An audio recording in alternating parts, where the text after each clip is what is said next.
Em Kagurabachi existe um personagem complexo e pouco compreendido.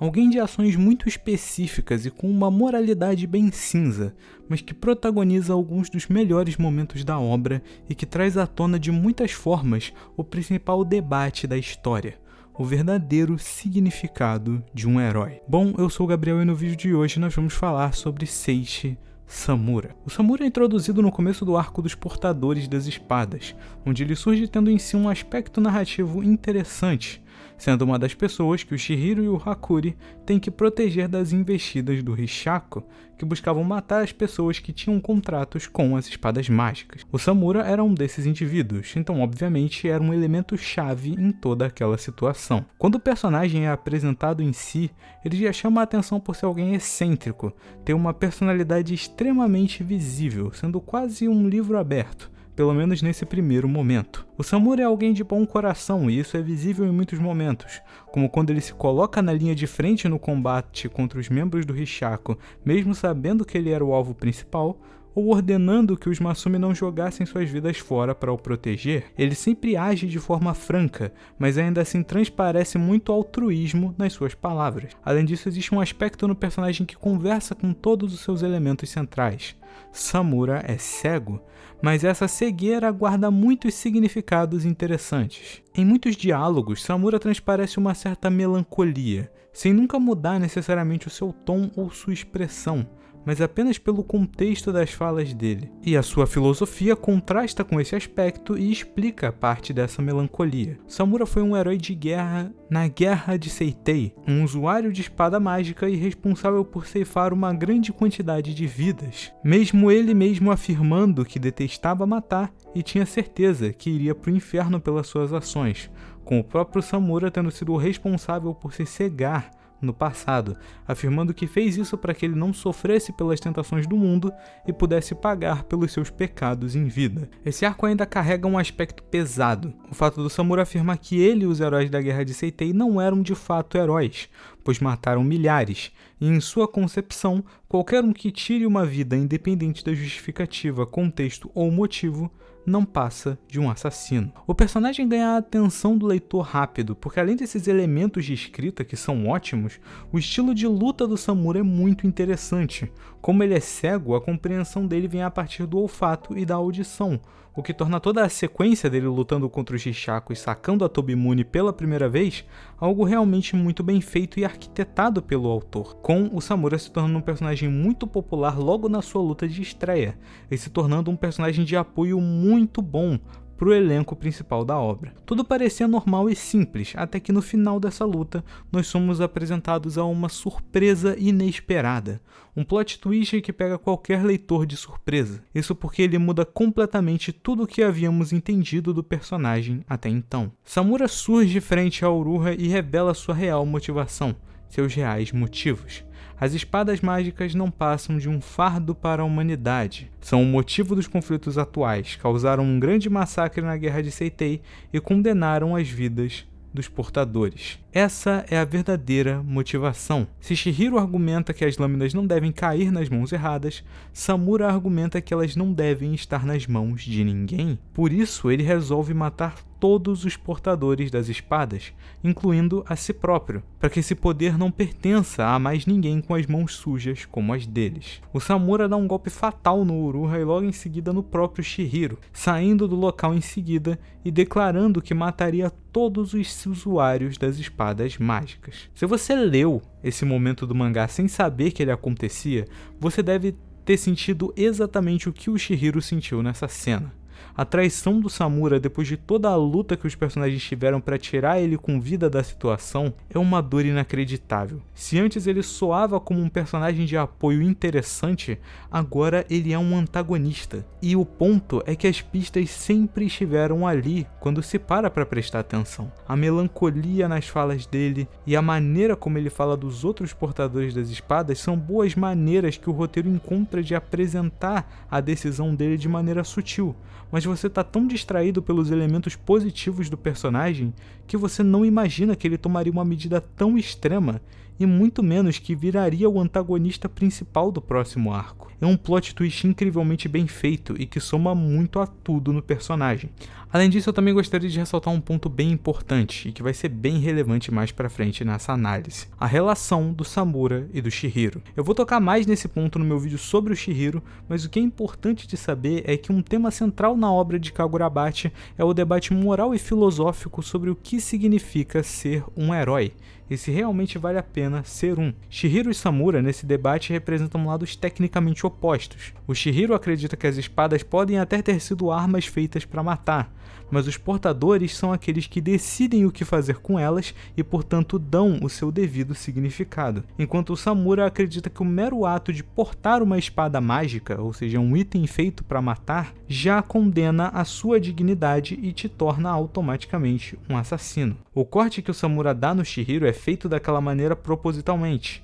Isso porque, na sua percepção, o Chihiro ainda era um jovem e caiu naquele mundo quase involuntariamente, diferente dos portadores originais das espadas.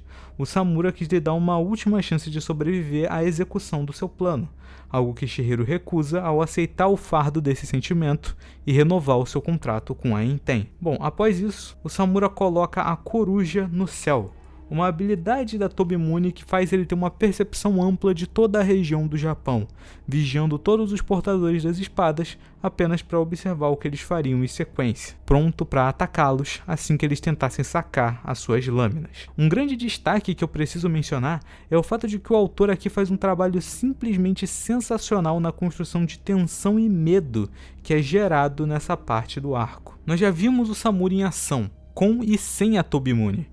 Então a ameaça dele não soa como algo vazio ou pouco ameaçador, afinal ele realmente tinha capacidade para matar qualquer portador que tivesse no raio de alcance da visão da coruja. Então o plot twist foi bem feito, e a construção de tensão no antagonista também, porém o que nenhum leitor espera acontece. O arco seguinte chega, trazendo mais motivação e contexto às ações do Samura, junto com mais uma subversão, revelando agora sim a verdadeira natureza dele como indivíduo. No arco do hotel, nós temos uma demonstração prática da motivação de Samura, sua filha Iori. Há 17 anos atrás, Samura casou-se com uma mulher e teve uma filha, porém acabaram por se divorciar.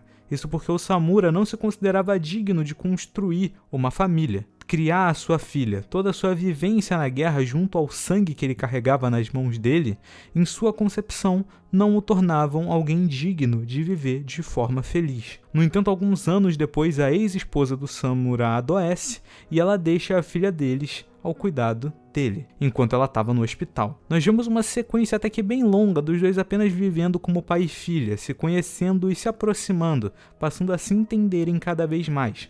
Além disso, o Samura também demonstra no flashback, não necessariamente que ainda amava sua ex-esposa, mas sim demonstra uma relação de respeito e confiança mútua. Um laço forte o bastante para que ela confiasse a filha dela a ele sem o menor medo ou ressentimento. A relação dele com a Iori, que vai sendo desenvolvida nesse momento, também é muito tocante.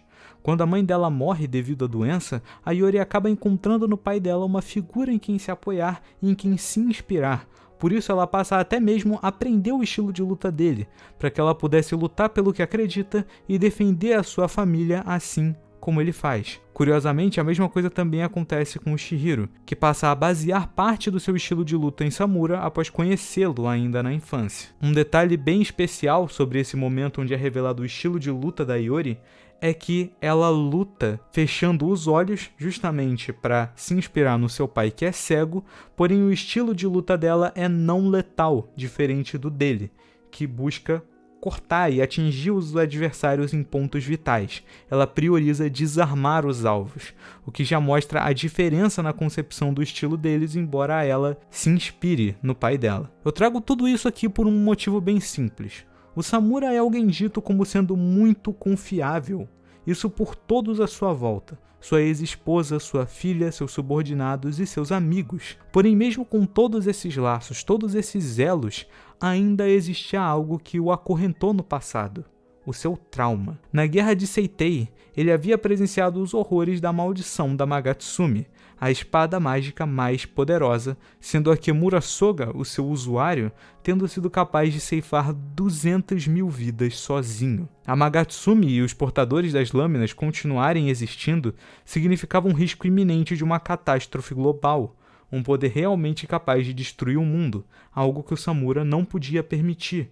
Não só pelas mágoas que sentia da guerra, mas também porque agora havia algo que ele queria proteger pessoalmente, a sua filha, Iori. Nesse momento, inclusive, podemos acompanhar um pouco do dia a dia da Iori na escola, onde descobrimos que ela sofria bastante nas mãos dos colegas por ser filha do Samura, alguém que era conhecido como um grande assassino da guerra de Seitei, com a casa dele sendo vandalizada algumas vezes por isso. Mesmo assim, Iori, embora sofresse, nunca ligou tão profundamente para os insultos, pois ela nunca viu o próprio pai como um vilão, ela via ele como um humano, alguém que tinha suas falhas, mas ainda assim era o pai dela, e ela sabia que era uma boa pessoa. Mas não era assim que o Samura pensava. Em sua perspectiva, ser filha dele seria o que levaria ela a uma vida infeliz. Essa cena tem uma representação metafórica bem forte no mangá, onde o Samura ouve a Iori chorando no quarto e pensa em ir consolá-la, mas hesita, pois imagina que ela poderia continuar sofrendo caso ficasse perto dele, chegando até mesmo a cogitar que ela poderia acabar perdendo a vida por causa desse sofrimento. Esse medo, essa dor, fez o Samura escolher passar a guarda da Iori para a tia dela, apagando suas memórias e a fazendo esquecer de tudo sobre ele ou sobre a vida que viveram juntos. Essa sequência, onde esses momentos são mostrados, são a verdadeira apresentação de Seishi Samura. Um homem bom e confiável, mas que se agarrou tanto aos traumas e aos medos que acabou literal e metaforicamente se cegando para o futuro. Não consegue mais enxergar como ele mesmo é. Sua percepção de si se perdeu por completo, junto a qualquer perspectiva de uma vida melhor que ele poderia ter a partir desse ponto. Um homem que só consegue olhar para o passado e por isso é incapaz de enxergar o futuro. A natureza boa do Samura é ressaltada principalmente no fato dele ser o portador da Tobimune, a espada com a maior capacidade de suporte dentre todas as Yutous. Karasu, o corvo, teletransporta o usuário ou um alvo. Fukuro, a coruja, permite que ele sinta grandes distâncias. E a última habilidade, que guarda o maior significado, Suzaku, o pássaro vermelho. A habilidade permite que Samura cure a si, outros ou até mesmo objetos, os envolvendo com chamas que surgem da sua lâmina. O poder curativo do Suzaku é quase ilimitado, com ele podendo inclusive reviver pessoas que tenham acabado de morrer, caso a técnica seja executada a tempo, claro. Isso tem dois significados ocultos interessantes. A primeira é o simbolismo que pode estar oculto no nome Suzaku, que pertence a uma lenda de um pássaro vermelho que podia se regenerar com as suas chamas e que realiza um papel de proteção e de guardião na mitologia chinesa, assim como o Samura busca a proteção das pessoas através dos métodos dele. É revelado mais tarde, inclusive, que o Uruha estava vivo o tempo todo, pois o plano secreto que o Samura tinha era matar todos os portadores de Yutous, porém curá-los em seguida com o Suzaku, quebrando seus contratos, mas salvando suas vidas. Claro, isso não funcionaria com ele mesmo, com o plano dele, na verdade, ser o único sacrifício em prol do mundo melhor que ele idealizava. Além disso, durante as cenas onde Samura usa o Suzaku, é deixado claro que ele poderia sim ter curado seus olhos o tempo todo, mas não o fez. A razão do porquê ele optou por continuar cego se deve pelo simples fato de que ele ainda não havia perdoado a si mesmo. Não havia concluído seu objetivo. Suas mãos continuariam sujas de sangue, e ele deveria pagar pelos seus pecados e ignorar as distrações externas. Isso muda, no entanto, logo em seguida, quando o Samura é colocado frente ao Chihiro para que eles possam ter uma última batalha. O contexto dessa luta é o que para mim deixa ela mais profunda. Chihiro vem lutar sem qualquer intenção de matar. Isso porque após conhecer e conversar com a Iori e observar Samura em ação de outros ângulos, o Chihiro mudou a sua perspectiva. O objetivo agora não era nada além de salvar o Samura de si mesmo. O Samura estava se afogando em suas mágoas e frustrações, e a única maneira de salvá-lo era convencê-lo de que o caminho que ele trilhava era o errado. Fazer ele entender que o fardo que ele carregava, por mais pesado que fosse, não era algo que ele poderia carregar sozinho. Para isso estavam todos ali, seus subordinados, seus amigos e sua filha. Todos querendo o bem dele, querendo que ele se desprendesse do seu passado. Essa luta é tão profunda porque ela age quase como um diálogo. O Chihiro não quer matar o Samura, quer curá-lo, quer trazê-lo novamente para o lado dele, sendo esse justamente o ponto onde a ideologia dos dois deixa de ser algo oposto e se torna algo cada vez mais conectado. Chihiro explica como entende Samura e como quer ajudá-lo, oferecendo a ele a chance dos dois lutarem juntos contra Akemura e destruírem Amagatsumi de uma vez por todas. Assim a maldição não aconteceria novamente e o Samura não precisaria matar ninguém, poderia viver o resto da sua vida em paz. A luta segue de maneira fervorosa, com os dois discutindo até o momento em que a Iori intervém. O Samura nota o quão doloroso tá para o Chihiro segurar a Enten, gritando que ele e a Iori deveriam parar de lutar. Os dois eram jovens, não tinham nada a ver com as brigas do passado, e por isso não precisam carregar esse fardo, não precisam ser atormentados por problemas que ocorreram quando eles sequer eram nascidos. Apenas ele irá morrer com o passado, então ele pede para que Chihiro e Iori vivam o futuro. O Chihiro ainda assim afirma que está vivendo a sua vida à sua maneira, e que ele vai enfrentar os seus dilemas, pois isso é viver a vida o melhor que ele pode, enquanto Iori estende a mão em direção ao seu pai, se lembrando da sua infância e de como ela queria ser como ele, para assim proteger as pessoas que ela ama. O Samura então tem uma visão da sua ex-esposa, o questionando a pergunta principal: por que você não larga o passado e olha para o futuro? Ele tenta responder dizendo que a Iori só vai ter problemas se ficar com ele, mas ela corta ele e diz que ela confiou nele para cuidar da Iori,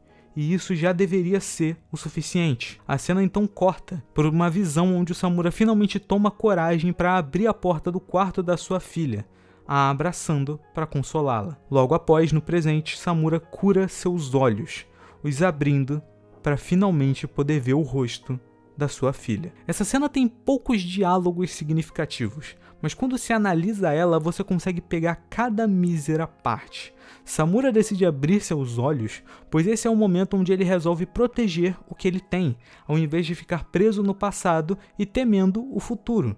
Ele resolve agarrar a sua relação com sua filha, algo que é representado justamente pelo fato de, em sua visão, ele parar de imaginar o futuro ruim que teria ao não abrir a porta e sim decidir abri-la. O futuro pode parecer ruim, mas ele decide impedir esse futuro ruim tomando ações no presente. Esse é o verdadeiro significado de abrir os seus olhos para o futuro. Então finalmente chegamos ao momento final, a conclusão do personagem, a grande luta que finaliza a parte 1 da obra: Chihiro e Samura versus Akemura. O foco principal aqui fica na segunda parte da luta, já que a primeira é mais focada na interação do Chihiro e do Akemura, do que no Samura em si. Então, pulando para a parte que importa. A primeira coisa que eu gostaria de ressaltar aqui é obviamente a dinâmica dos dois personagens, onde nós podemos ver outro ponto de vista do Samura sobre o Akemura, criando uma divisão distinta entre o Akemura como indivíduo e o Akemura como figura lendária, o santo da espada da guerra de Seitei e causador da grande maldição. Nós somos apresentados ao momento onde os dois se conhecem, mostrando que naquela época Samura e Akemura tinham até pontos de vista que entravam em acordo, com Samura respeitando muito como espadachim e reconhecendo seu título como inigualável. Além disso, Samura demonstra o quanto mudou sua mente durante a batalha, onde ele ativamente debate com Akemura, alguém que afirma que os esforços de Chihiro são inúteis, mas Samura escolhe acreditar nele, dizendo que o Chihiro disse que ia cumprir o seu objetivo, então ele definitivamente conseguiria. Afinal, o Chihiro é determinado e isso é o que realmente move ele para frente. Mas o ponto principal de toda essa luta e dessa situação, sem dúvida, é a finalização, onde o Samura utiliza as chamas negras do Suzaku, dando a própria vida em troca de segurar o Akemura e garantir a sobrevivência dos outros que estavam no prédio do Kamunabi e nos arredores. Samura luta com todas as suas forças, tendo seus esforços reconhecidos até pelo próprio Akemura, antes de ser totalmente derrotado e morto na batalha. Essa cena tem muitos significados profundos, não pela cena em si, mas pelo que ela representa. Anteriormente, quando somos apresentados ao personagem do Samura, muito é falado sobre pecados, o quanto os heróis da Guerra de Seitei não passavam de assassinos e o mundo estaria melhor sem as espadas mágicas. Samura planejava morrer para assim livrar o mundo de si mesmo, dos seus pecados. Mas o que acontece nessa cena aqui é uma inversão desse propósito. Samura morre, porém ele dá a sua vida para salvar os outros ao seu redor, tendo então se tornado um verdadeiro herói, um que não mata, mas sim protege a vida dos outros de forma pacífica, um guardião, assim como o que o pássaro Suzaku representa. Além disso, o ato final de Samura antes de morrer é teletransportar a Tobimune até sua filha, Iori. Esse ato é muito simbólico. Afinal, anteriormente já tínhamos visto como Samura queria salvar a Iori e o Chihiro, afirmando que eles não precisavam sofrer o tormento pelas ações dos mais velhos. Porém, quando Samura abre seus olhos para o futuro, ele não faz isso apenas para ele, como também para enxergar o futuro dos outros. Samura lança a Tobimune não só para garantir que ela não caia em mãos erradas, mas para garantir que ela caia nas mãos certas, nas de sua filha, alguém que ele tem certeza que definitivamente fará um uso muito mais nobre do que o dele quando era dono dessa lâmina. No fim, Samura pode ter morrido, mas ele parte tendo aprendido a sua lição. Um homem que se acorrenta ao passado não faz nada além de enterrar o próprio futuro. Quando Samura abriu seus olhos, ele não renegou o seu passado. Ele entendeu que o seu passado já aconteceu e ele precisa seguir para que exista a chance de um bom futuro. Por isso a finalização do personagem é tão brilhante.